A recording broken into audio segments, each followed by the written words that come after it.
and welcome to Take 5. This is Shana Fillion reporting from Indaba.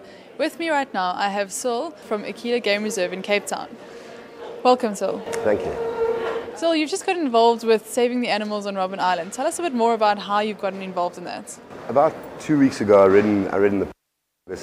read about the animals suffering on Robben Island. All the vegetation's been eaten, and there's an overabundance of rabbits and fallow deer, and that it's a crisis situation, that the animals are literally starving while we're talking, and we immediately got involved.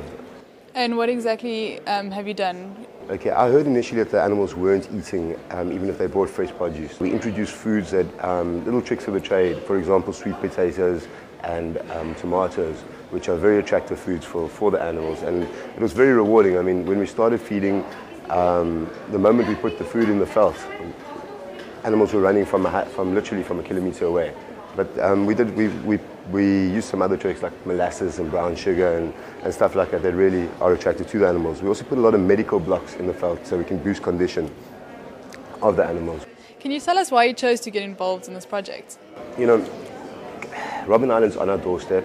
It's a World Heritage Site. There are limited people in Cape Town that can actually help with this now because it's past the stage of advice. It's got to be self-financed. It's got to be a crisis management plan that's implemented immediately.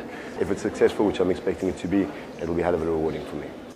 And there's still more to come. Can you tell us a bit more about that? Absolutely. I mean, we committed 250,000 rand to the project. We started by putting about 10,000-15,000 rand worth of food and medicine in the veld already. Our plan is to do that on every 3 to 5 days, or let's call it on a weekly basis. We plan to use the outdoor prison yard facilities that once brought pain and suffering to prisoners.